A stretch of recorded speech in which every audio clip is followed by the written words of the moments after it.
जलदाय मंत्री कन्हैयालाल चौधरी ने कहा है कि बजट में की गई घोषणाओं से राजस्थान में पेयजल योजनाओं को सुचारू बनाने में बहुत ज्यादा मदद मिलेगी।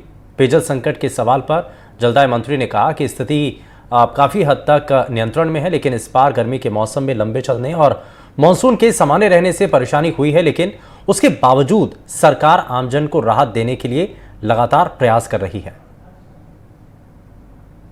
जलदाय मंत्री कन्हैयालाल चौधरी हमारे साथ हैं। कन्हैयालाल जी, बजट को लेकर सदन में आज नेता प्रतिपक्ष ने बहुत सारी बातें कही और कहा कि दिशाहीन बजट है, आम आदमी की, गरीब की बात नहीं की गई है इस बजट में।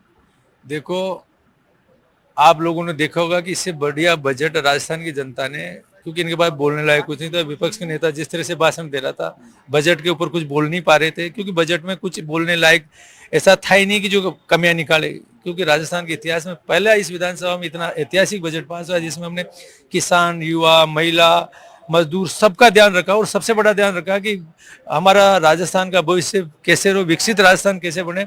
लॉन्ग टर्म के आधार पर हमने ये बजट बनाया। किस तरह से यहाँ ग्रीन एक्सप्रेस बने, किस तरह से बच्चों का फ्यूचर कैसे रहे, किस तरह से हमारे महिलाओं की सुरक्षा कैसे मिले, सारी चीजों को समावेश करके ये बजट बनाया गया। इनके बाद बोलने के लिए कुछ नहीं था। तो कहीं ना कहीं खींच मिटाने के लिए, ये जो भी भाषाएं बोल रहे थे, इनकी खींच मिटाने के लिए बोल रहे कि ये ऐसा दे नहीं पाए। इन्होंने सिर्फ रेवड़िया बांटने का काम किया। दुर्भाग्य से रेवड़ियों को राजस्थान की जनता, स्वाभिमानी जनता रेवड़ियों पे विश्वास नहीं करती। वो चाहती है कि हमारा भविष्य सुरक्षित रहे, हमारा भविष्य आगे कैसे। उस आधार पे हमने, हमारे मुख्यमंत्री जी ने, हमारे वित्त मंत्री जी ने बजट पेश किया। इससे बढ़िया बजट कभी पेश। गर्मी का मौसम लंबा खींच गया है, पेयजल की क्या स्थिति है राजस्थान में? देखो, जिस तरह से वास्तव में जो लंबा इस बार टेम्परेचर को लंबा भी खींचा, बाकी जिस तरह से हमारी सरकार ने जो व्यवस्था की है और ईश्वर की कृपा से अब बारिश भी अच्छी हो रही है, धीरे धीरे पानी की डिमांड भी कम हो रही है। बाकी आने वाले टाइम में जहाँ जहाँ आवश्यकता होगी हम उसकी पूर्ति कर रहे हैं। जेजीएम जैसे विशेष जो मूल जो हमारा जनता को पानी पिलाने का, जिसमें जिस तरह से जो कमियां थी उसको भी हम सुधार कर रहे हैं।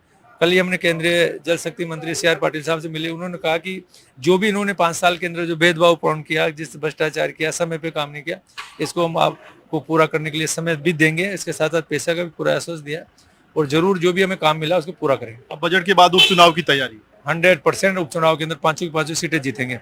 कन्हैयालाल चौधरी बजट के लिए कह रहे हैं कि ऐसा बजट राजस्थान में इससे पहले आया नहीं है और बड़ी बात यह कि पेयजल का संकट जो बना था स्थिति, हालांकि गर्मी का मौसम बढ़ा है लेकिन उसके बावजूद कवर कर लिया गया है। और बजट के बाद अब तमाम मंत्री विधायक जो हैं, 5 जो उपचुनाव होने हैं विधानसभा सीटों के, उनकी तैयारी में जुटेंगे। कैमरामैन निर्मल के साथ सुशांत पारिक, NDTV, जयपुर।